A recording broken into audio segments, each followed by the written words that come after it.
Hello, everybody. Welcome to the Enough to Keep Going podcast. This is episode number 386 for May 18th, 2025, making that march to 400. I just realized that we're getting up there. We're getting up there in years, everybody. I am your host, Tom Master 99, and with me tonight is Mr. Game Logic. Game, how you doing tonight?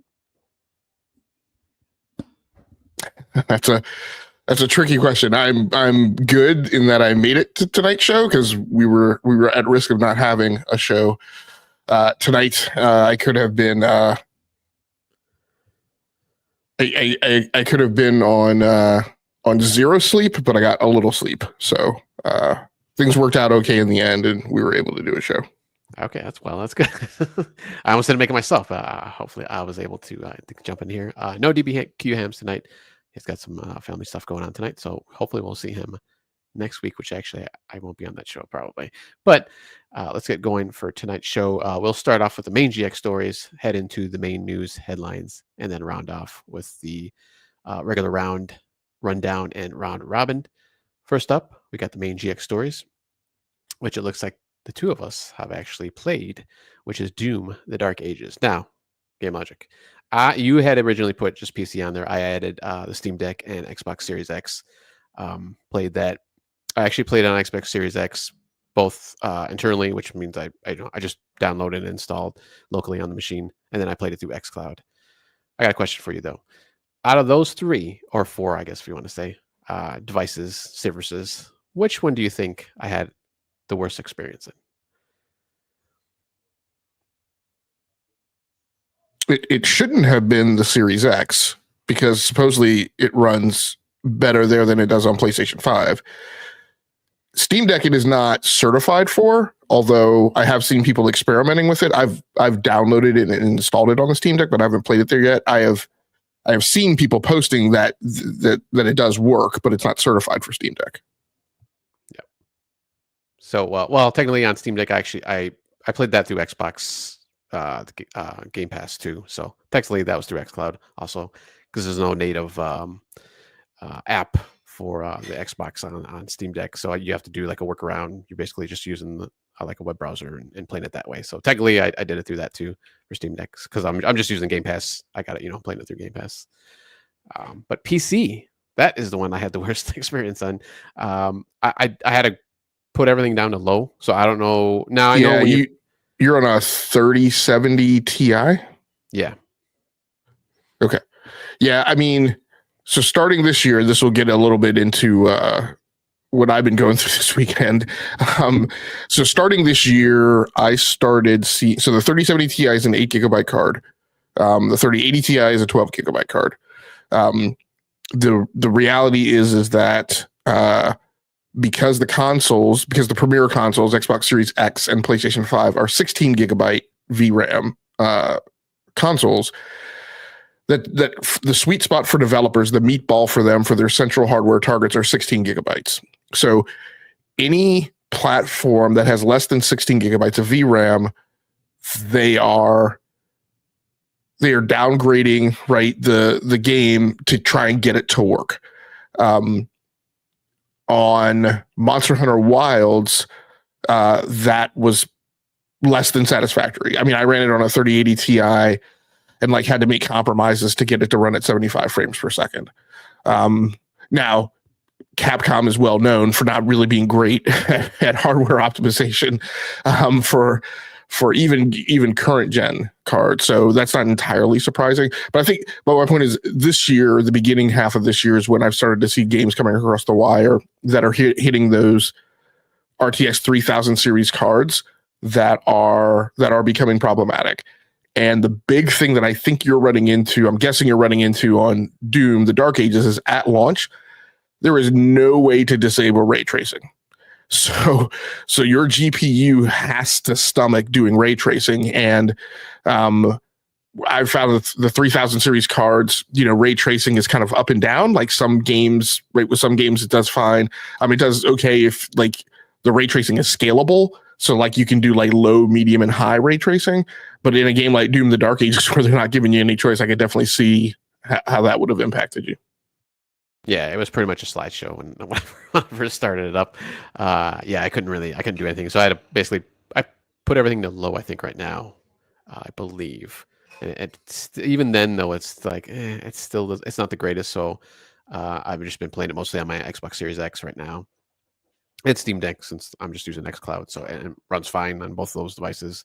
Obviously, if I'm using XCloud on Steam Deck, it's not using the hardware itself, so it's pretty nice. But yeah, other than that little hiccup, I'm very much enjoying the game. I think I mentioned last week or the week before when last time I was on that I had tried Doom Eternal when it first came out, or a little bit out. I think it was when it first came out, and it's just way too. It was too much, too much going on in that game. This one seemed a little bit better, at least so far. I'm still in the first level, just like that village you start off in. I haven't got past that yet, so I don't know, and I don't know if I'm near the end or how far I'm in to that level right now. But I probably played, let's say maybe an hour, maybe even actually probably a little bit more than that.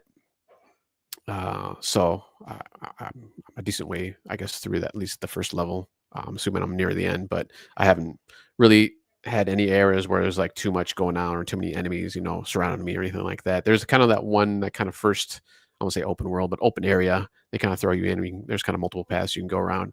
That one's kind of big, but it didn't seem like they were throwing a lot of enemies at you. And I have it at, I forgot which one it's called, the difficulty, but it's whatever the medium setting is. It's not like the default setting because that's kind of low. It's like the second to the beginning. Yeah, hurt me plenty.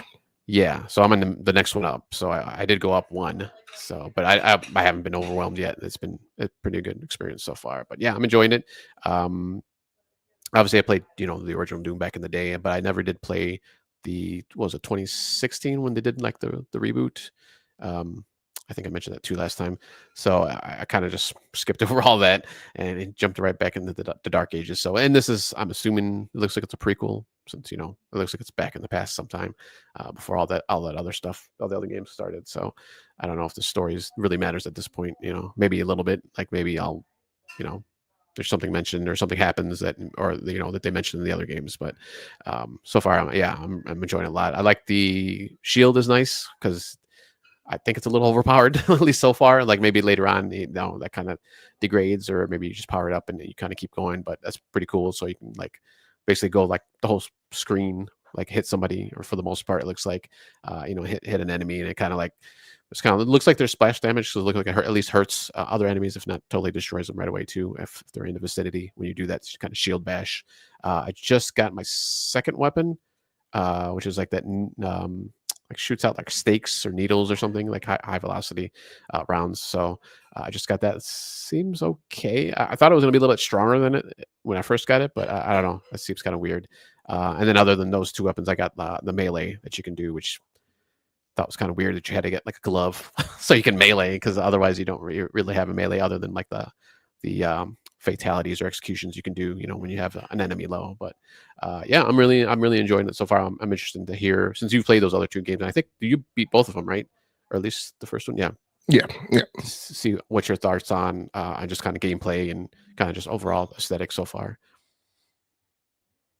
Yeah, so the game is great in my opinion. I have a few knocks on it. My main knock is, and I tend not to be one of these people who's like, well, they didn't change anything. It's just the same game all over again. But I will say, I mean, in very large fashion, like you are fighting the exact same enemies you were fighting in Doom Eternal. Like they are literally the same. They've done like some small changes like in their skin to make them like medieval. But in some cases, because the game is so fast paced that you tend to not even notice those details, that the thing that resonates in your head is their attack patterns, and their attack patterns are the same roughly. So you're fighting the Mancubus, you're fighting the Hell Knight, who does like who's like the Hulk who jumps and like ground pounds. You're fighting imps who are throwing fireballs at you. So many enemy types are the exact same. So that's a slight knock, but really, quite honestly, like within the Doom universe of the Doom franchise, I mean, it's also kind of like a comfort blanket. So it's kind of okay. So, quick question before you keep going. So how far are you in it right now, or how long have you played? I've spent about 4 hours in it, so I'm through chapter 4. And it's supposed to be about a 15 to 20 game. For me, it'll probably be about 22. And it's clipping right. There's 22 chapters in the game, so it's clipping right along at about an hour per chapter. So, have you seen any like new enemy types at this point Not from other than from the previous games? I guess the one new enemy type is the shield guys. Okay, so although I'm trying to think. No. Those are in Doom Eternal too. So yeah, no. I mean, not anyone that particularly stands out. I'm sure there's one or two like new enemy type in there, but like nothing that makes it particular. I mean, unless you count like the champions and the bosses, right? Those are new, right? So and they're probably the most interesting enemies in the game. There are some larger scale enemies, and I don't think I'm spoiling anything because they show this like in the trailer. You can obtain. So in Doom Eternal, you would come across these fallen Slayer armor suits that were like giants. They were like Gundams, but you couldn't, and you could power up like a hand, right, and have it blast like a wall, or you could power up like a leg or a finger or something like that. But you couldn't actually get in a mech. In this one, you can get in a mech, and that I am usually one to complain when games like train you to like fight and use your abilities a certain way, and then they put you in a level or something where it's just completely radically different gameplay. But my one big kicker about Doom the Dark Ages, and my one huge compliment, is a lot of the discussion of like the return to formula, right, is a lot about other things, which I'll comment on about tonight too. But the most critical thing about the return to formula, even beyond the notion of the Doom franchise, is that this game is a first person shooter. I mean, dyed in the wool. Like, and the key thing about a first person shooter is supposed to feel fun. It's supposed to make you feel powerful. It's supposed to be visceral. It's supposed to make you giggle when you use certain abilities and pull certain things off. And one thing I will say is I feel bad for the developers at id, who I'm pretty sure thought that they had some moxie, some chutzpah, right, coming in here implementing the parry mechanic, not realizing that I was going to be coming to the game hot and fresh off of Claire Obscure Expedition 33, and I'm like, no, dude, like this is not it. I run at the things to parry, right, just to take on the challenge. So, and that actually becomes critical even in the early vestiges of the game, because much in the same way, like in Expedition 33, like you really have to master parrying, because that is the only way to effectively take down certain enemies. In this one, it's not quite that, but I will say if you are going to parry, the thing that it makes it imperative is your maneuverability in the open field, because one of the major boss that I just faced, that guy, when he fights, because it's like the green energy, right? It's the eldritch energy or whatever attacks that are the things that can be parried. And he often does not fire them straight at you, so he'll fire a spread, and what'll be coming at you will be the red ones. And so to get in front of the green ones, you actually have to run and chase them down, and then parry. But it's hecka fun, right? That parry system in there. It is not really difficult, but it is fun to see the damage that the enemies take when you hit that counter. The things that mark a difference, and so the spread of the games to me is really Doom 2016 is really kind of about maneuverability, and you're really hopped up on speed. Doom Eternal is you're more like a tank. Like there's not even a sprint button in Doom Eternal. There's a dash, but the dash was really there for platforming. You can use it in combat, but it's 2 charges and then it goes into cooldown, right? And so you sprint burst and then it's over. This game has a sprint with no stamina mechanic. So like Yes, so very you nice. And I'm always looking around for the stamina meter too when I'm using it. It's like, oh, Yeah. something's gonna happen, but no, there's nothing. Right. Yes, it's lovely. And you can use it for traversal because oftentimes you will go off exploring, but you want to hurry up and get back to the fight, right? So you can use the sprint while you're exploring and then hurry up and get through it. This game, you are not constantly running out of ammo, which is like the bane of my existence in Doom Eternal. Doom Eternal has an OODA loop, right? You have the chainsaw, you have the flamethrower, you have you have each of your weapons, and each of your weapons are constantly running out of ammo. The chainsaw only allows you to chainsaw like 2 or 3 people, and then it's out of fuel. And then the flamethrower is constantly in cooldown. So there's this constant like, I gotta chainsaw this guy to refuel to re-up my ammo, and then I gotta flamethrow this guy to re-up my armor, and then I have to shoot a guy, but I have to like stop myself before I completely take him out because I need him staggered so that I can run in and melee him to re-up my life, right? And this is a constant thing, and then like literally 10 seconds. So I've been we'll talk about that a little tonight. I was replaying Doom Eternal and continued playing it after starting Doom the Dark Ages, but then like 10 seconds after like you top off your life, you're getting the critical life meter alarm, right? So Doom Eternal is this constant frenetic. It's almost a little like No Man's Sky, right? Like No Man's Sky when it originally launched. It's like you're constantly in danger, and everything's always going critical. And so you're always like 5 second snippets. You're constantly trying to figure out what do I have to do to restore the thing that is now like depleted. Doom the Dark Ages, and why I say this is like a shooter as heck shooter. Like most of the time that I pick a weapon, I never run out of ammo. Like, and I wind up swapping weapons just because I'm bored with the weapon, right? In some of the later like boss battles, you'll start getting the points where you run out of ammo. This game makes the shotgun fun. Like the shotgun was not that fun in Doom Eternal. It became the thing that you used because everything else had run out of ammo. Whereas in this one, like the progression tree is great, but in this one, like you want to use the shotgun. I just unlocked a progression where it's like when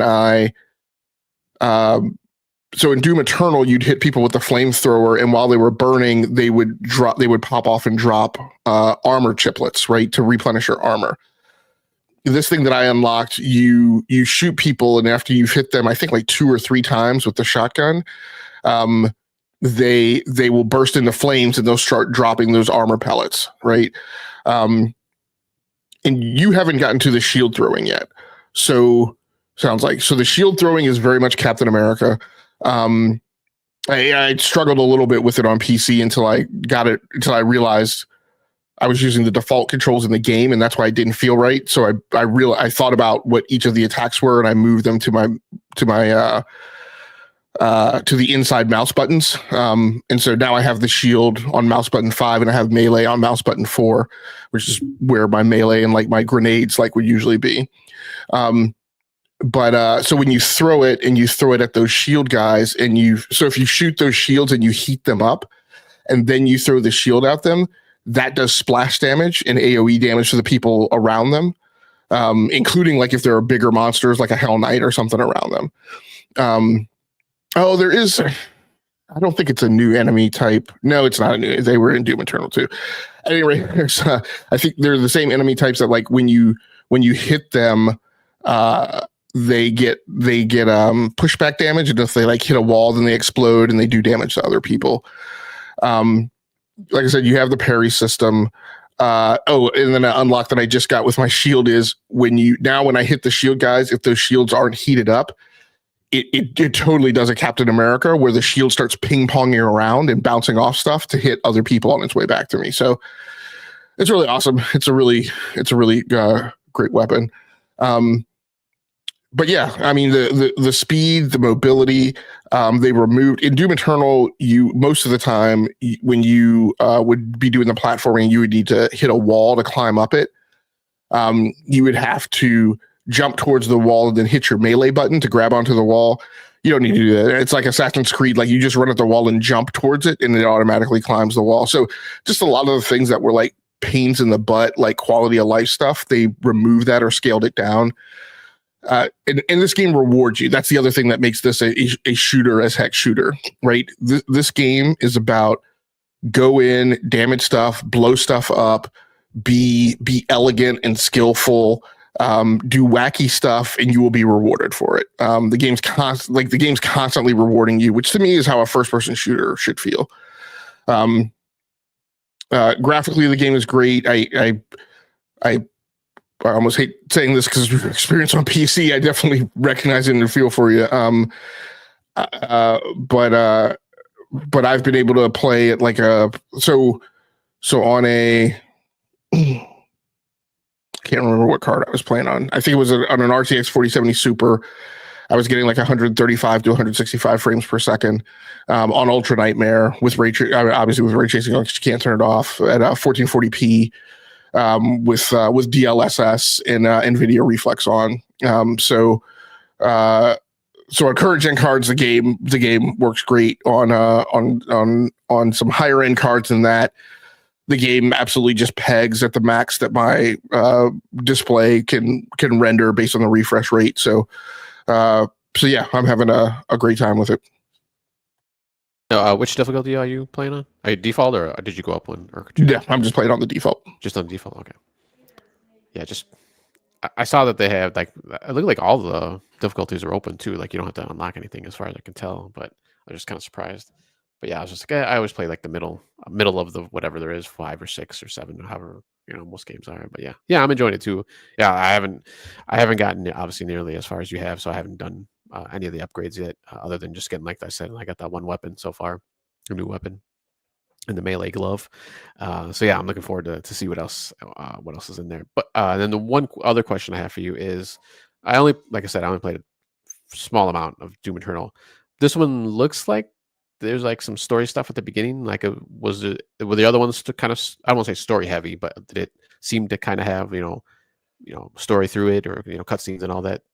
There's way more like mocap and voice acting and stuff in this one. Okay. It is feels very much more like there's a little more Warhammer game type stuff in it. There is a story. So in Doom Eternal, you would see like what's the word I want to say? Like vid holograms, right? Of past characters who had left messages for you, or even maybe were like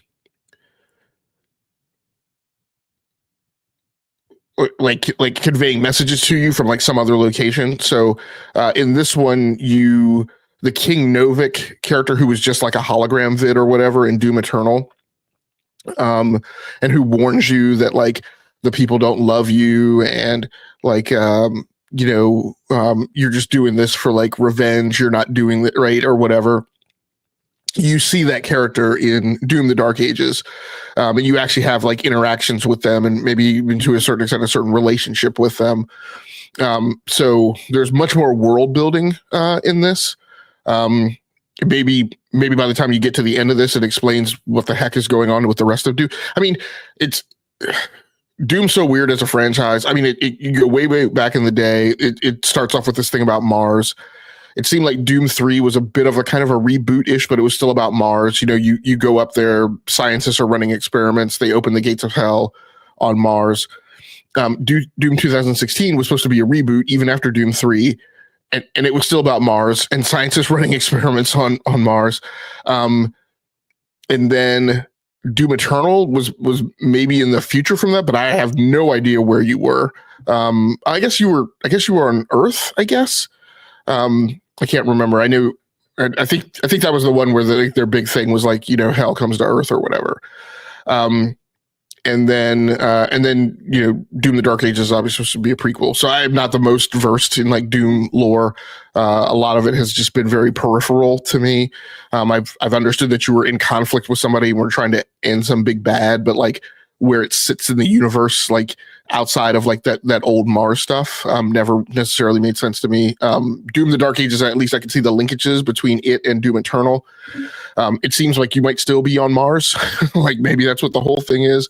In Doom: The Dark Ages, they world build and build out like a whole society and like an army and like a coven of like higher beings, and the relationship between those higher beings and the humans. So yeah, there's a lot more going on there from a story perspective. Okay. Yeah, I thought like this one would like tell the beginnings of like how all this happened, but it looks like they kind of just jumped into like it's already going on still. All right. Yeah, I mean it's telling the things that happened before, and I'm hoping it's heading in a direction that kind of tells you like the stepping stones that got you to Doom Eternal, maybe to Doom 2016 too. I don't know, but when you start Doom: The Dark Ages, like this conflict is already like in progress. It knits a little more, like I said, relationships around about like who the good guys are, who the bad guys are. There's a traitor, I mean, so it adds some more stuff, like some more meat packing around it, but it doesn't necessarily make more sense. It just makes more sense out of the totally random stuff that has preceded it. Yeah, for me too. I mean, obviously, since I didn't play the other Dooms, just trying to gives me more questions because it seems like when you first start, when they're calling you up, like seems like this isn't the first time that this has happened. So there's been other times where they had to call you out, to help out or stuff like that. So it's just kind of interesting. So, but it's cool. I always like if they have a story in it, so it's always good. Any other comments or anything for this? No, I can't say. I mean, I feel like there's certain stuff that I'm missing, but we'll probably be playing this for the next couple of weeks or so. Yeah, definitely. Definitely want to jump in this a little bit more, and hopefully, maybe I can get it going on my PC. I don't know. I did lower everything, but now that I think about it, I think there's a one option in there where you can lock the frame rate and stuff, and I didn't really play with that either. So maybe if I put that down lower than what it's defaulted to, maybe it'll run a little smoother. But if not, I'll just play it on my Xbox Series X. So that's not a big deal. Steam Deck. So, all right. So that's all of the main GX stories. Let's jump into the headlines, the news headlines. In Game Logic, you have the first story about Call of Duty Warzone on mobile.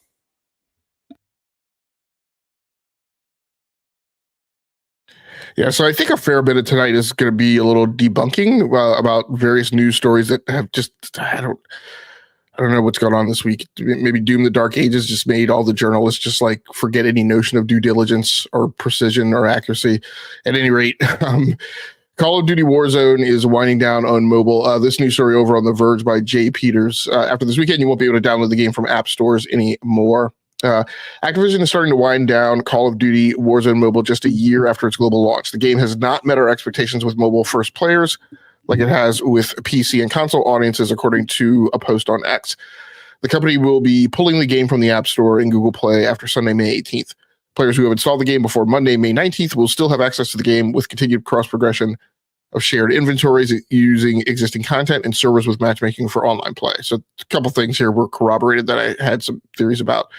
So when I talk about debunking, like the biggest problem that I see with the way this story is being discussed is Call of several prominent pundits and influencers are running around saying, I thought Xbox, bought these guys for like mobile. I'm like, Call of Duty Warzone and Call of Duty Mobile are two different games, right?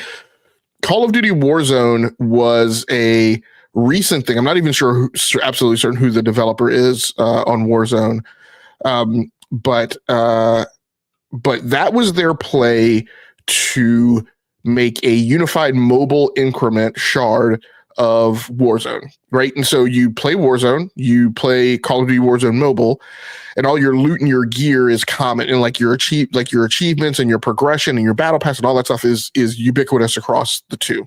And that their theory in that is that would lead to more player onboarding that would give you that sense of continuity, right? Because you would play on desktop on your big boy set-top box, right, and then take it with you, right, and play mobile. One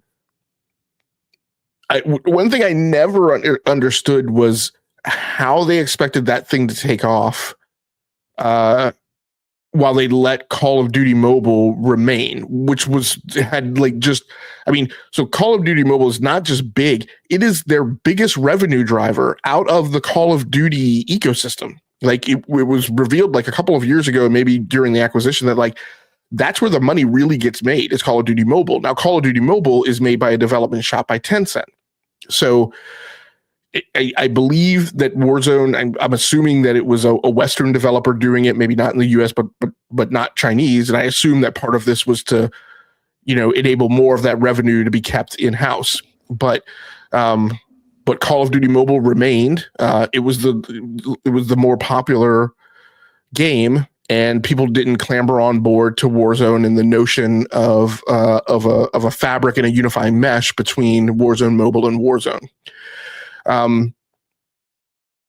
Many of the things that you see in Blops, like the winner circle now and the emotes, that comes from Call of Duty Mobile. And with Blops, I think, and even going back maybe to Modern Warfare 3, there has been much more crossover continuity in maps. And I now see maps that were on mobile that had been moved over to desktop. So things are being done well in Call of Duty Mobile, so much so that like the desktop people are taking things from the mobile experience. And so it's kind of, to me, to a certain extent, not entirely a surprise that Call of Duty Warzone Mobile hasn't taken off, because it's competing in the mobile space against another mobile variant of a thing called Call of Duty that does better.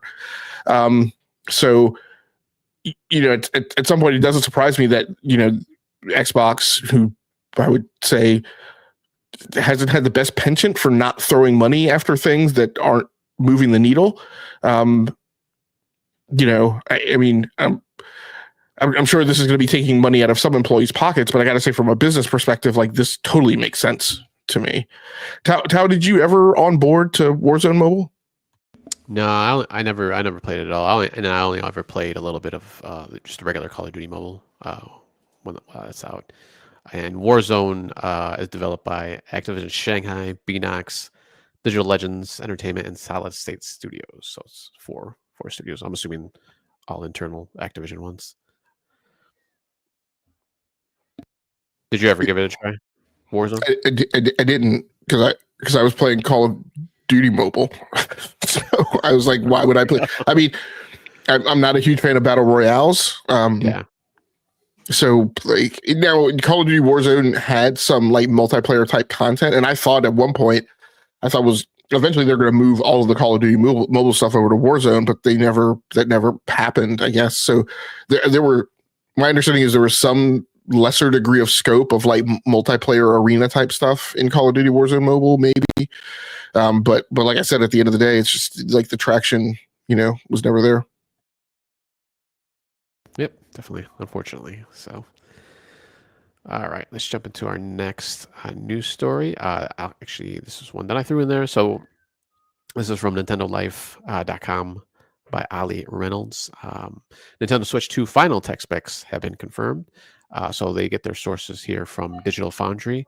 And just kind of going through, I'll just kind of go through really quick the architecture here and the tech specs for some of the stuff here. So looking at the custom NVIDIA SoC, system on chip, when compared to the original, we are getting a new NVIDIA T239, which is custom built for the Nintendo Switch 2.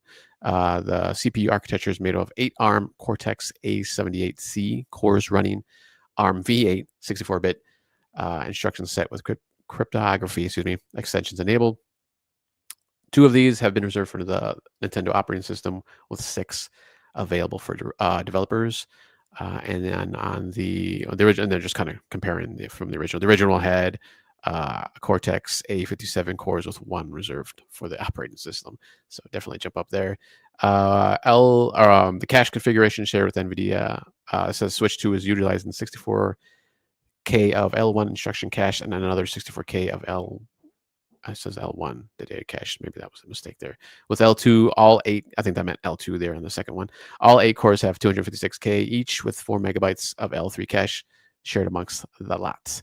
CPU clocks speeds reveal CPU runs at 1100 megahertz in handheld mode and dropping down to 998 megahertz when switching over to performance modes. Docked mode yields a CPU clock of 998 megahertz, while the clock maximum is 1.7 gigahertz. Looking at the graphics hardware, previous leaks have been confirmed with Switch 2 utilizing NVIDIA's Ampere architecture, rated for 3.0272 T-flops when in dock mode, and 1.71 when in handheld. The original had Maxwell. We have 1,536 CUDA cores are confirmed compared to the 256 used on the original Switch. GPU clock speeds yield 561 megahertz while running handheld and 1,007 megahertz when docked. When it comes to ray tracing, it is rated at 10 gigaраys per second in handheld mode and doubling up to 20 when docked. Ray tracing has not yet been seen in confirmed games up to this point, but it's surely coming in the future. I think this is the last one. So memory, again, confirmed with 2 6 gig modules making up 12 gigs of LPDDR5X. Memory bandwidth is confirmed at 102 gigabits in docked mode and 68 when running in handheld. 3 gigs of RAM is reserved for the system itself, while 9 is available for the developers. The original Switch had 4 gigs of RAM total, with only 3.2 available for developers. So getting a good bump up there. And then they kind of just briefly talk about game chat, in particular that the game chat was supposed to have a significant impact on system resources, with Nintendo actually providing developers with testing tools, essentially making the latency and issues that the game chat would run in the real world. Digital Foundry says that the game chat is an area of developer concern, which, yeah, I don't know if it was in this article. It might have been one of the other articles. They kind of compare it to Xbox when they had, what was that? I think in the original Xbox One, where they had the you can like run multiple not games, but you can have like a game running and then have something else like YouTube up on the side or something like. I forgot what that was called when they brought that up. But then they eventually got rid of that thing on the Xbox side because it was just taking too many resources up. So we'll have to see how the game chat kind of works out. And then they kind of just give you like the rundown of the kind of graph form between the original Switch and the Switch 2. So I think before they might have kind of talked a little bit about some of this stuff, but maybe just like saying how much memory and how much what the CPU actually was, but they kind of break it down a little bit more in Digital Foundry. So anything you see in there surprising or wish there was a little different? Obviously, it could be more powerful, but this is Nintendo, so they're not going to totally super it up. But anything you see in there?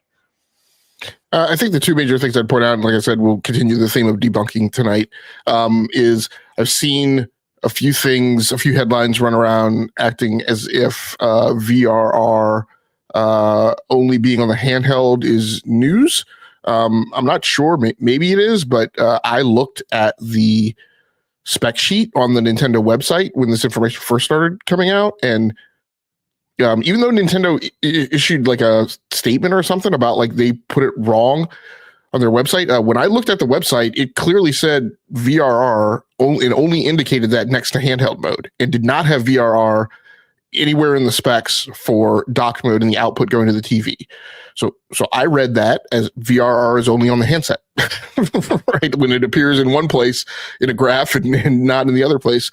Also, it had been mentioned before by Digital Foundry that, the way they had been able to get VRR to work was because it is a G-Sync capable screen that's on the handheld.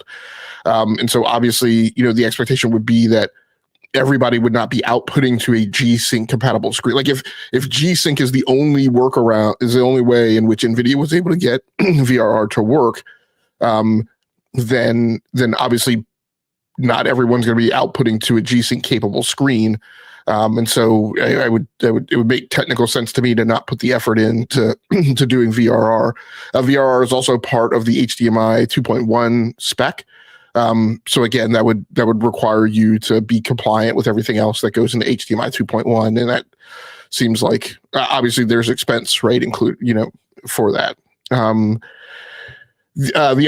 only other thing I'd say, not as a debunk, but just as a comment, was I understand the note of developer concern and how many clock cycles it takes, but I will say my understanding from technical statements from the hardware team at Nintendo is that the way priority is given to processing is game chat has lesser priority than the game. That's why game chat can sometimes look choppy and not very performant, is because they minimize its priority next to the game, and they prioritize maintaining frames and image quality of the game itself, and sacrifice processing that may be demanded from game chat. Yeah, nice. All right, let's jump into the next news story. It's actually mine too. Also, I just found this is from IGN from Wesley Yin Poole. Sony Live Service woes continue as PlayStation executive Jade Raymond exits Fair Games developer after external tests spark concern. So Jade Raymond has left Haven Studios. She was originally in Ubisoft's, I believe, kind of menagerie of developers, or she was at least in one developer studio there, and then she kind of bounced.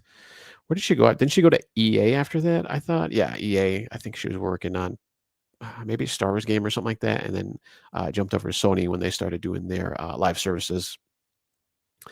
She was behind the Sony-owned developer behind online multiplayer shooter Fair Games, with gameplay reportedly delayed following an external test, and yet another blow to PlayStation's live service emissions. According to Bloomberg, Raymond exited the company she founded several weeks after an external test of Fair Games apparently didn't go well. The game is due out in fall of 2025, but is now delayed to spring of next year, 2026. And also, according to Bloomberg, PlayStation leaders didn't give Haven staff a reason for her departure, but it came several weeks after the external test of Haven's first game, the online shooter Fair Games, according to people with knowledge of the matter. Some developers at Haven were concerned about how the game was received and its progress, said the people asked not to be identified because they are authorized to speak publicly. So, and then Sony went on to say that Haven and Fair Games for now will be co-headed by Maria Eve Dennis and Pierre Francois Sapinski going forward. So, fortunately, another game that's looking like it's having trouble. They kind of mentioned in the article too, like, Sony had initial success with Arrowhead's Helldivers 2, which is kind of a bigger hit this year or last year, I guess. But then obviously they had their really big disappointment with Concord, where they actually shut that game down after, I think, just a couple weeks, 2-3 weeks, and then shuttered that studio also. So any surprise here that she left after this external test? I mean, obviously she saw something that was not going well, and they also mentioned in the article, how Sony had this big 12 game live service games that were supposed to be coming out within the next few years. I think they've officially said they're paring it down. I think they're 10 or so. So I don't know if it's going to be even less than that going forward. Yeah, I mean, my commentary on this has been, and I've mentioned it on the show before, right? So Jade came out of Ubisoft and was known for being kind of the parent of the Assassin's Creed franchise. I mean, she absolutely deserves, right? Kudos for that.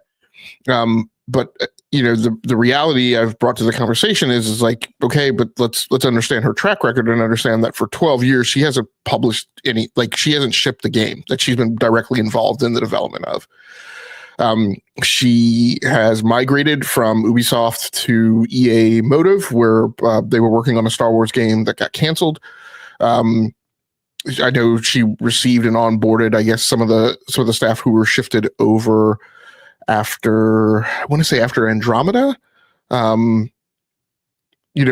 maybe after Anthem, and then left to go to Google Stadia, and then left there, and then went and founded her own studio at Haven, and then was picked up by PlayStation. Now, the founding of Haven and Fair Games, I often comment about how, wow, look how frequently it happens that studios and teams who have never done live service before wind up not doing well trying to do a live service game, right? Or just a genre just completely outside of their bailiwick. Jade has never done a live service game. She hasn't done really anything that she's been directly associated with, like a Fair Games. And so to me, it was always a little dubious, the potential of this thing sticking the landing. So, Sony, I've commented before how we have a breadcrumb trail that indicates that there's a very strong-handed governance framework at PlayStation, that you don't just get given budget and people and sent off to a dark corner and are given 3 years to kind of toil away in quietude. To come back, like there's periodic program reviews and project health and status reports, and Greenlight boards, right, to determine whether or not this thing is still on the right path. And so, the Spider-Man team was not always able to maintain pace and schedule with those, but there was a conversation, right, between them and those boards, right, that, hey, we're not tracking to be ready to do our next Greenlight review or whatever. Can we have another month, right? The sense of things that I get from Fair Games is it's a little like the Todd Howard situation with Bethesda, where like Phil Spencer wasn't able to get right in any indication of what was actually going on with Starfield without physically getting on a plane and flying from Redmond to Bethesda to find out what the heck was going on. And so, one of the comments I made about Fair Games was when Concord went down, I said, I hope what I would expect is that there would be a healthy review board of root cause analysis of what went wrong with Concord, and those lessons learned would be given to Haven and Fair Games, and they would be directed, not hey, this is optional, right? But been directed to say, hey, if you're doing anything like this, like stop, like do something different, like see what these guys did or what didn't work well for these guys in the market, and make adjustments. So, I mean, am I surprised by Jade leaving? I'm surprised that in, what is potentially an ouster of executive leadership and studio leadership is so public. But Connie Booth left PlayStation, and it's in contrast to other executives leaving who say, hey, I'm leaving now to concentrate on like family or concentrate on another opportunity or concentrate on the next phase of my career. I think it says something when it's like the person just left and there's nothing said, right? Which was the case when Connie Booth left and is the case now with Jade Raymond leaving. So, I'm not entirely surprised. Yeah, unfortunately.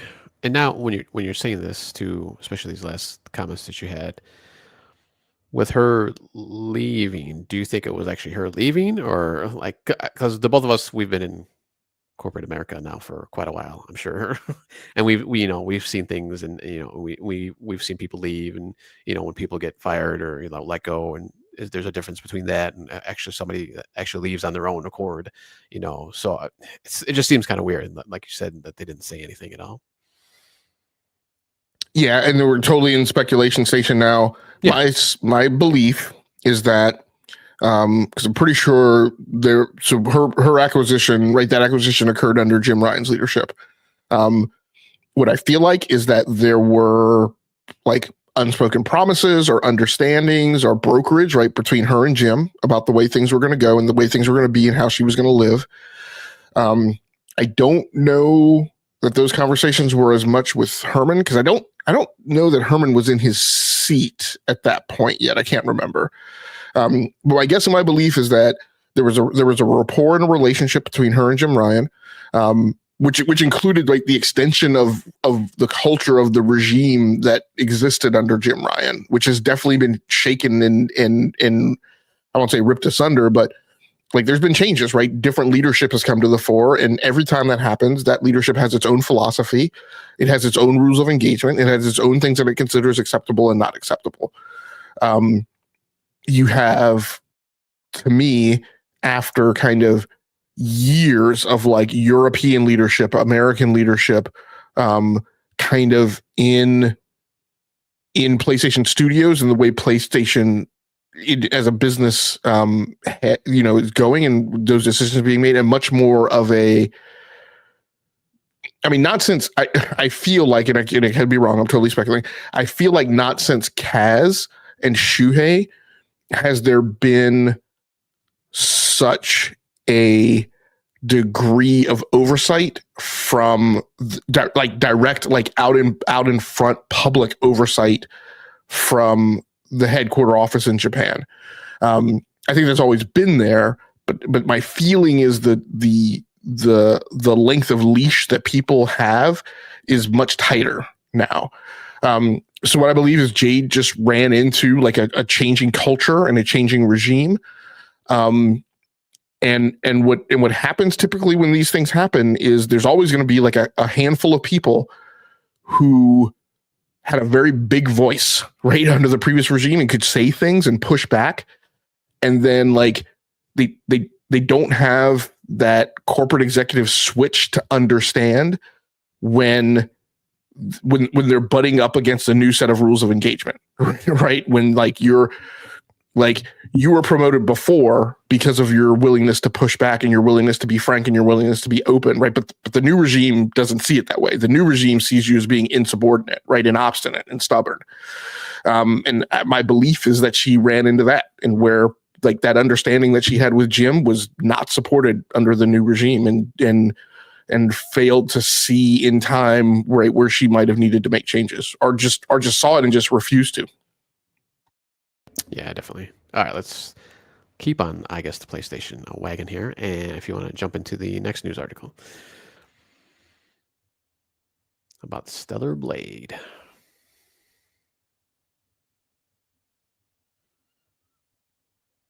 Yeah, so we're now back on the debunking wagon train. Stellar Blade Studio in talks with Sony after PC release region locked. So this news story over on Kit Guru by Matthew Wilson. If you were following the Helldivers 2 launch in 2024, this will sound very familiar. When Sony began enforcing PSN integration with its PC published games, Sony had to go back and remove the game from sale in over 170 countries. Let's mark that down for future debunking, as PSN is not available in those territories. Since then, also note the switch in terminology, countries to territories. Since then, games like God of War, Horizon Zero Dawn, and other PlayStation PC titles have also been blocked in those same countries.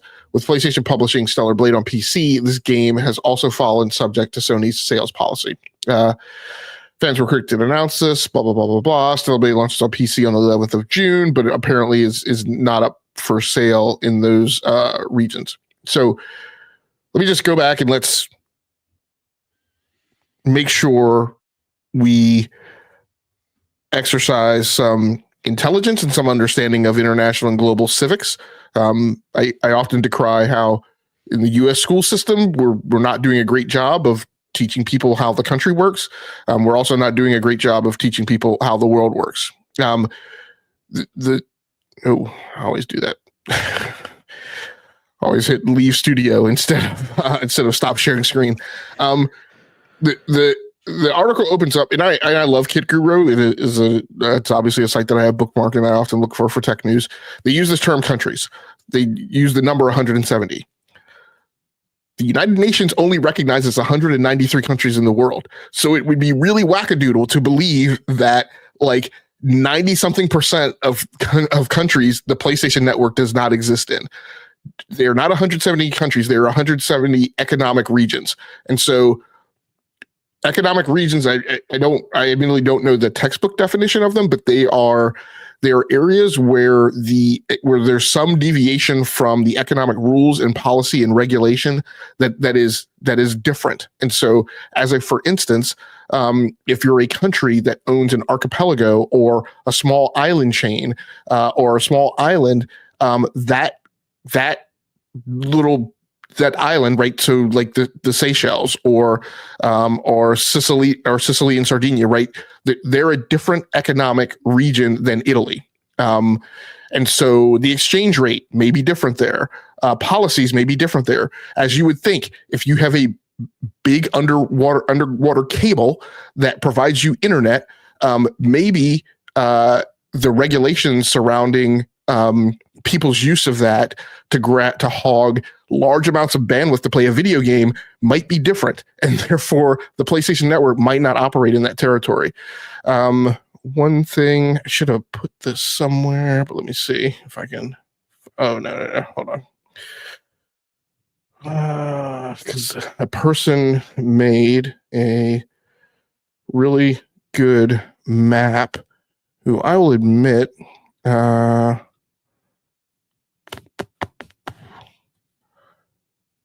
haven't double checked this for 100% accuracy. I don't know why I'm not finding it now.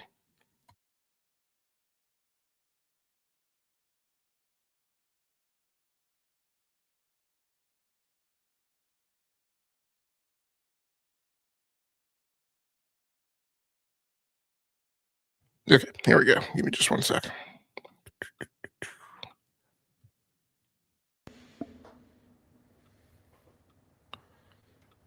So this is the area that we're talking about, roughly. It's like I said, I haven't validated accuracy on this, but I'm pretty sure this is pretty close. This is what we're talking about, right? Areas that cannot buy Stellar Blade, right? It is not 170 countries. It is 170 economic regions. As you can see, right, the country of Africa, which is very fragmented, and features very, very small territories that are declared as standalone nations, right? Those are different economic regions. All of these islands, that stand off alone, they are different economic regions than the mainland that they are closest to. You have things up here in the Baltics, right? Estonia, Lithuania, right? Who obviously are different economic regions. It's not 170 countries. That really, people really need to do better about that. As you can see, it is a relatively small area of the world that is impacted. It is, often places that are probably beleaguered by economic downturn and are not necessarily the most prosperous countries. And would have Venezuela, and would have lots of regulations around bandwidth, right, and things that would make it difficult for companies to operate profitably in those countries. You would also see in a lot of these areas that there's a lot of overlap with between the PlayStation Network not operating there and other gaming companies who own networks or don't sell their games on Steam in those territories. Sometimes those things are cultural, right? Meaning, like, in countries where they beat people publicly for stealing, they may have a culture that says, we're not going to have a game like Stellar Blade, which is replete with jiggle physics all over the place, available for sale in the country. So, again, none of these things should necessarily be surprising, I think. I don't necessarily, I think there's a lot of outrage ponyism, right, about this, about people bringing up issues that may not be as impactful as they would portray. Yeah, definitely. All right. I think that rounds off our news headlines. We're going to jump into the round robin. I jump in real quick first. I was kind of looking for a cozy game to play. So I jumped back into Disney Dreamlight Valley, which is kind of that Animal Crossing-esque game with Disney characters. I played it when it first came out, maybe first couple months or so, a month and a half. Then I fell off it just because there's other stuff that I was playing and kind of get held up in. But I've been wanting to jump back into it actually for a while. Just haven't had time. There's a lot of, I guess, grinding in this game is the simplest way to say it. Just looking for resources and stuff, just trying to do different missions for the different characters you meet. Obviously, you have Mickey, Donald, get all the regular Disney characters, but then they have like everything from the movies. Like they have people from Frozen, they have people from Coco, they have people Wally from Wally, and just other Disney properties and stuff like that. So I've just been kind of going around trying to open up different areas. As you progress, you get the in-game basically it's money. They call it something different here, but just the in-game money you can use to open up unlock these different areas. So I've been doing that and just kind of just kind of chilling. I just felt like a chill game. Maybe this was even before I was playing Doom, so it wasn't because of Doom. I didn't need something easy because I was playing Doom or anything like that. It's just something I was looking forward to even before I started Doom. The Dark Ages, excuse me.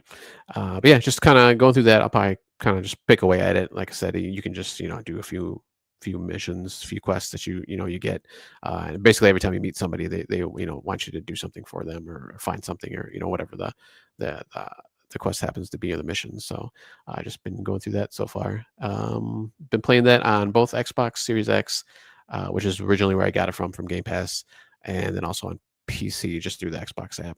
Just doing it through there, just going through xCloud, I guess, for that one, because I didn't install that one on my PC yet.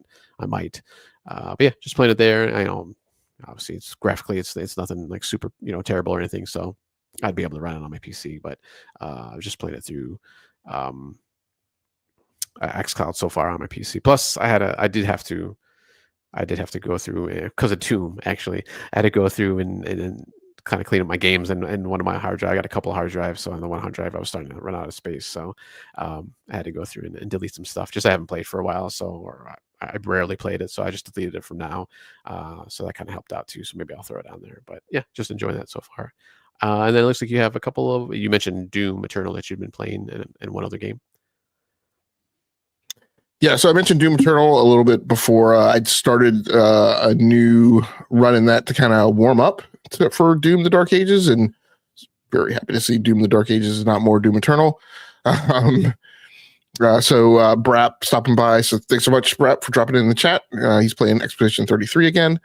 But yeah, like I said, my main thing I think I've elicited from Doom Eternal is just how many of the things that you guys unfortunately had to hear so much about that I didn't like about the game, even though I have a love-hate relationship with it, and because I finished it. But also nice to see the contrast that there is between it and Doom the Dark Ages. And really, really happy with what the developers have done in their approach to Doom the Dark Ages. It's been mentioned by some other people. Again, this is another TDA comment, but how there's kind of like a rhythm to it. That sometimes the music gets in syncopation with like the weapon sounds. There's also when you start blocking, when you start parrying the Eldritch stuff, it actually there's like a swing to it. Like when you hit it, it's always like a cymbal clash that also seems like in time, like to the music and stuff. So that's neat too. And then I started playing Star Wars Jedi Survivor out of the gameplay that I fell in love with in Expedition 33, because I've historically just been a person who has eschewed any notion of parrying in games. But now I actually have a bunch of parry games on my short list, including some Souls stuff. So I was going to go back to Elden Ring and decided, well, maybe hold off on that. I am going to go ahead and play Sekiro at some point, but I figured I'd start with Star Wars Jedi Survivor. And again, true to my intent, I previously when I played that game, I was like, I don't feel like being bothered with parrying, but now I actually seek it out and enjoy it, and will stand and wait right for an enemy to an attack, right, just so I can pull off the parry. So I'm much more measured in my approach to combat in that game than before, where I was like all offense, right, and only parried when it was like absolutely, when I was getting damaged, right, as a response. Brad mentions that Sekiro is one of his favorites. So I did want to talk a little bit, since we've done pretty good with schedule and time, about what's been going on with me from a hardware perspective, if you don't mind. No, yeah, go ahead. Yeah, so a couple people have gotten wind of my travails over the weekend, and so I got an RTX 5080, and so the plan this weekend had been it was kind of a 3-way NBA swap. So So I have a box, actually, this one that's blurred in the background, but the one closest right behind me had a 3070 Ti in it. As I mentioned, that's an 8 GB card. So I was like, I need to start like with a plan to start swerving away from that stuff. So the plan had been to pull the 3070 Ti out, put it in the spare parts pile, take another box where I had a 3080 Ti and move it into that box, and put the 5080 in that box where I pulled the 3080 Ti out of. So I think overall what I ran into was a very rare instance of motherboard incompatibility with a GPU. And it may have been something to do with the VMOS, I think, I think it's called the VMOS, which is kind of the equivalent of the BIOS on a motherboard. But there can be, in rare instances, like conflicts between like the BIOS and the VMOS, the BIOS on the motherboard and the VMOS on the GPU. And I think that's one of these conflicts I ran into. But it took me a while to get there. So when I put it in, the first thing that I saw was fences started crashing and started reporting that Explorer had crashed, so it was disabling when Explorer came back.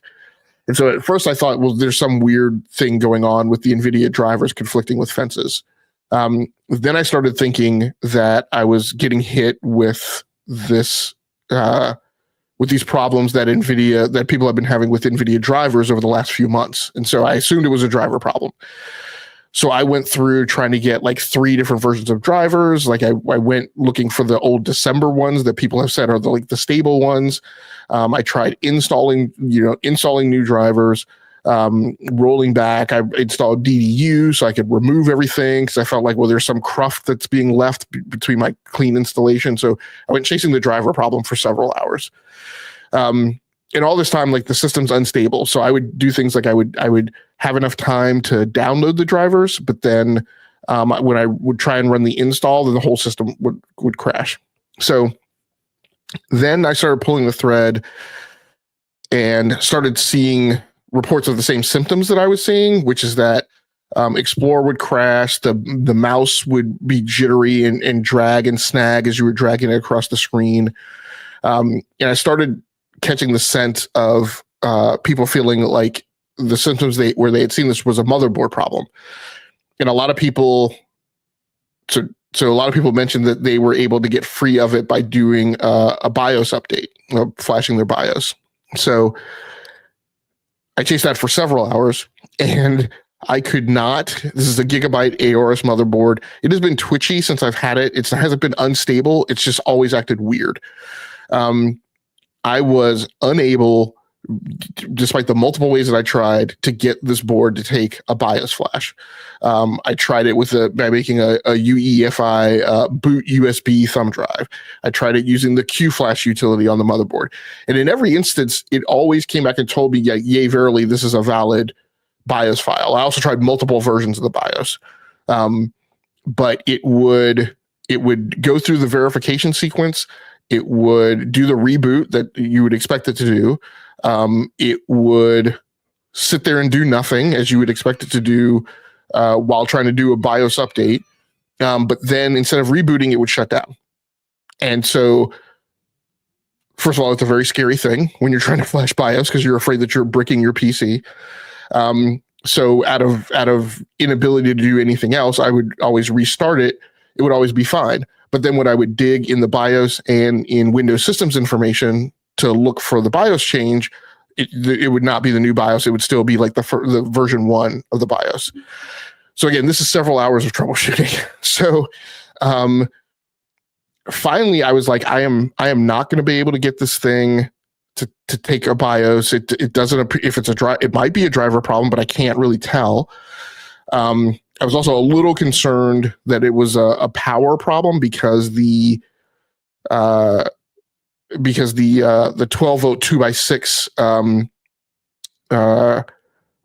cabling that I purchased this is a Corsair RM1000 power supply. And so most of these new boards get powered by a 3 by PCIe 8-pin pigtail, or a 2 by And so I had a 3x hooked up in there that had come with the card. And I was taking those off of two power blocks on the PC, on the two PCIe power blocks on the PSU. And you get different things out there about people saying that that's fine, and people saying that, well, you need to pull them all from discretes. I was like, I'm not pulling them all from a discrete. I already had to fish the cable out of here. So the cable was coming in late. I was like, I'm just going to power it this way for now. So I had a very small notion that it was a power supply problem, or not getting enough amperage off the power supply, but I didn't think that was the problem. So finally, I was like, look, I'm either going to have to spend another $1,000 to get a new motherboard, CPU, and cooler, rip all this stuff out, completely rebuild this PC, or I'm just going to go back to consoles. I'm done with PC gaming. What I decided to do, this is in the wee hours of the morning, I decided I'm going to blow away the Windows install and install Linux. So, because if it's a driver problem or it's a motherboard conflict, installing Linux, if I have the same problem, then that definitely confirms it's a motherboard problem. If I don't have the problem, maybe I don't have the problem because maybe there's a weird dependency between the motherboard and the drivers that will make it go away. So I moved it to Linux again. That's now another like hour or whatever after making like a bootable, installable drive, blah, blah, blah, blah. So I install Linux. I flip NVIDIA drivers. I start having the same problem, right? Mouse is dragging on the screen. System will either crash or I'll just get a black screen. So again, I was like in the pincers of like, what am I going to do to resolve this? Finally, I said, I have another box that has an RTX 4080 in it. Again, there's still risk, but I'm gonna swap the RTX 4080 and the 5080. So I put the 5080 in this other box. Now, when I did that, I was like, that other box also is not PCIe 5.0, because I'd also seen some writings that this card sometimes defaults to the PCIe 5.0 mode, and when it does that, it shows up as an incompatibility with a board that is only PCIe 4.0. But I'd also seen some indications that said the MSI motherboard that I had in this other case, that people had seen instances where that had happened, which you can see in GPU-Z, but they had been fine. So I was like, maybe this thing will work in here, maybe it won't. But maybe I'm going to swap both of these cards and I'm going to wind up with two PCs that are down. So, I'm damned if I do, damned if I don't. So I swapped the cards. Long story short, indications were good as everything started coming back up, but that resolved the problem. So now I have the RTX 5080 in a case with a Ryzen 7 7800X 3D and 64 gigabytes of DDR5 RAM. And I have the RTX 4080 in a case with a Ryzen 9 7950X and 64 gigabytes of DDR5 RAM. So it was I wound up pulling an all-nighter, which is why I said I don't like, if I hadn't resolved this issue, we were not going to be able to have a show, because I was like, not only will I be on no sleep, but I'll also be very angry and very depressed and like not knowing what the hell I'm going to do, because I was not interested in paying another $1,000 and having to rebuild, less so the money, but having to find time to rebuild a PC this was just supposed to be a GPU upgrade. It was not supposed to be a whole tear down and rebuild. So it wound up working itself out. I'm in a good position now with PCs that are in a good position performance wise. But yeah, it was very harrowing over the weekend. Yeah, that's always my concern. That's why the last one I got my last PC I got was just a pre-built one, because I was like, man, I don't have the time, just basically, to like, if something like catastrophic goes wrong, or just something it's something little that I didn't plug in, or something something small, that I just don't have the time to to be troubleshooting like that, or it'll take me a long time before I actually fix it. And then I get the same way. I just get super angry, just super frustrated. So most of the time, you kind of huff and puff, and then you come back to it and you're good. But there's those times, though, it happens to me a lot, where it's just it's just that little thing. It could be a little thing, but obviously it's sometimes it's a big thing that you just don't know. So you just got to keep going, trying things and just like that. So yeah, I understand. Yeah, and a certain amount of problems are kind of expected. Like I mentioned to somebody on Twitter, like it's sometimes that's part of the fun, right? Is you running into problems, you figuring them out. The problems that force you to pull an all-nighter because you're literally living in fear that like it is not a recoverable problem. Those are the things that crosses the line to being unpleasant, right? That's like, like, oh my God, what am I going to do? So yeah, so I'm very, very happy it worked out. It was, like I said, a harrowing experience. And that's your first 5,000 series card, right? Or do you have another one? Okay. No. I thought, no. okay. That's the 5,000 card. And I was planning on holding off, but like I said, like the world is super crazy right now, so I just don't know. And at the end of the day, I was like, I kind of thought through it, and I was like, I have 2/3 of a reason to do it, which is admittedly credibility, right? In terms of like being able to test games across a spectrum of hardware set and being able to be an authoritative commenter when I come out and I say this game is not optimized well, this game is optimized well, this game is not performant, right?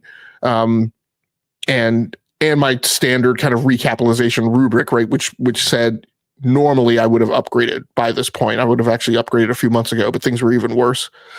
And then my one reason for not upgrading now was I kind of convinced myself that I didn't need to, right? That the 3070 and the 3080 were seeing problems, but if I ran into those problems, I had other PCs with 4000 series cards I could put them in.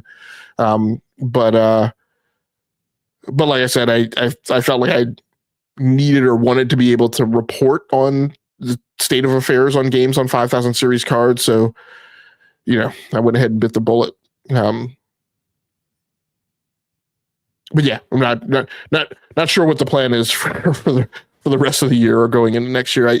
I have been thinking I'll wait until like the back half of the 5000 series generation to see what they do with, supers and TI supers. Supposedly those cards are being prepped now for release this year. Supposedly AIB vendors have had them since last year. And so these will be 5000 series cards with higher amounts of VRAM on particular SKUs. So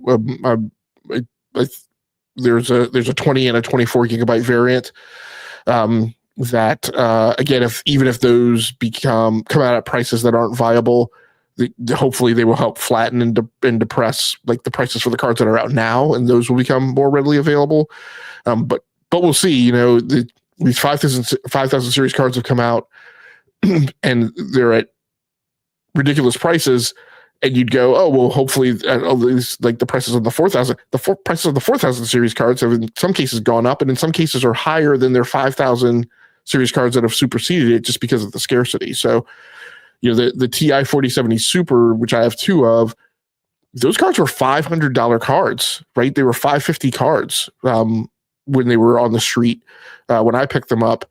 They are north of $1,000 right now, and I'm like, that's it's just crazy what's going on because people can't get these things. Yeah, I was actually looking at the 5070. Actually, I think last month or so, because the price is not too bad. I mean, it's decent. It's not 4000 series prices, so it's not too bad. So yeah, and now hitting Doom is kind of my first game that I've hit that where I have to actually severely power down, put down the graphic settings. So maybe it'll be sooner than later, like I was thinking. So maybe before the end of the year, definitely I'll probably be upgrading. Yeah. It's crazy times. Actually, I actually got a new power supply too.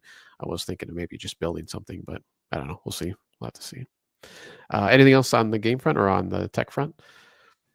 No, I mean the only comment I'll make is there's lots of naysayers about the 5070 is a 12 gigabyte card, but the one plus is that it's on GDDR7 versus GDDR6. It has, I think it's got a 192-bit bus, so bus width is down this generation from last generation counterparts. Because I want to say the 4070 had a 256-bit bus, but at the end of the day, the higher memory clock speeds and memory bandwidth should give those cards an overall higher transfer rate. So I have also been looking at the 5070s because they're, I won't say reasonably priced, but they're not 4-figure parts, right? That probably do give a lot of lift to people in the space. So yeah, I think that's a good viable solution. Yeah. And then after getting everything set, did you test the machine out on anything or? Oh yeah. I would not be sitting here declaring all clear Oh, from okay. that Good. test. So I played I played Doom: The Dark Ages on the 5080. And again, that's where I say like so on that monitor has a max refresh rate of 144, and I think it's pegged at 144 like consistently. And then on the where I moved the RTX 4080, I tested it out on Call of Duty because I didn't normally play Call of Duty when it was in the other boxes. That other box is on like a 43-inch display, and like I don't feel like looking around all over the place like when I'm playing Call of Duty. Now it's on a 27-inch screen, so and same thing, right? It's my frame rate is like 138 to 144 frames per second on Call of Duty. So yeah, everything seems pretty good. I actually played some Doom: The Dark Ages on that box too, a little bit before the podcast as well. So yeah, everything looks like it's checking out. Nice. Yeah, it's glad that once you get everything going, that you can actually play on the machine. So that's cool. All right. Yeah, and I just kind of the only other things I've played this week are just kind of like obviously Rocket League, and I've kind of been jumping back into Fortnite. They have their season of Star Wars, which is actually only a month. Usually, they do about a 3-month season, but they're just doing a month season with collaboration with Star Wars. So that's kind of all that's going on there. So I wanted to jump in and get that going. So I think I got another 2 weeks, I believe, before that season ends, and I think they go back on their regular scheduled programs as they usually do. So nothing too big for games this past week other than those two. All right, so before we end the show here, let's go into significant releases for the coming week. We got May 20th, we got Teenage Mutant Ninja Turtles Splintered Fate coming out on the PS4 and PS5. May 22nd, we got a couple of games. Blades of Fire, which I had to look up because I didn't realize what that was. It's kind of action adventure game. Looks like you kind of forge your weapons throughout the game.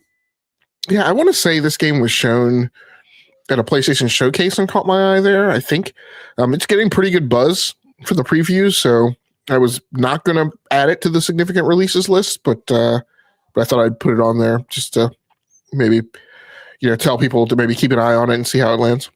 Yeah, and that's PC, PS5, Xbox Series X and S, and then also May 22nd we got Mobile Suit Gundam Seed Battler Destiny Remastered coming out for PC and Switch. And that the original game, I wasn't sure where that was from, but that was from PlayStation Vita back in 2012. So it was a remaster from a Vita game back in the day. And then May 23rd, we got Onimusha 2 Samurai's Destiny for PS4, Xbox Series, Switch, and PC. So that's coming out. I'm trying to think back. I think I might have played the original, maybe Onimusha, back in the day a little bit, but I never got like too into that series. So I don't know. Maybe someday I might pick them up and test them out. Did you ever play any of those games? I played the first one, and I always liked the first one because it was kind of like the Resident Evil for people who weren't as up on Resident Evil. Like the only Resident Evil I really ever liked was Resident Evil 2. And so as I saw that series progressing, I was like, but this Onimusha thing I like. The thing to watch on this is it is I actually had to correct our listing when I originally put this in the list. In some places it is being touted as this remaster is coming to PlayStation 5 and Xbox Series S and X. It is not. It is but the version it's not a PS5 version or an Xbox Series version. You can play on those consoles via backwards compatibility, right? But the target hardware from the developer is the PS4 and the Xbox One. So for some reason they're not doing anything extra to make it for the next gen, for the current gen consoles. I'm not sure why. I'm sure maybe they've spoken to that, but I just wanted to make sure people were warned and aware of that. Okay, cool. So it's just a straight port then. Nothing, no extras. All right, cool. Well, I mean, it is a remaster, right? I mean, so it is a remaster. Okay. Yeah, I can't remember what this was on. It must have been on PlayStation 2 or PlayStation 3. So it is a. Yeah, I mean, it's they're doing work here. They just would have, for whatever reason, not making it for the current gen consoles.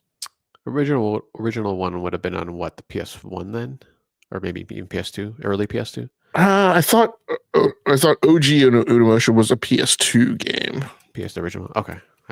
While you're looking that up, I'll double check I'm here. trying to remember if maybe I rented it or something, because I know I played the first one a little bit. So a lot of times rentals, I would have just played it and kind of just went back the next day. It was originally, because I remember playing it on PlayStation 2. Oh, okay. So it looks like, yeah, the earliest PlayStation it was available on was PlayStation 2, and that was the original, I believe. Okay. I'll look up Onimusha 2. All right.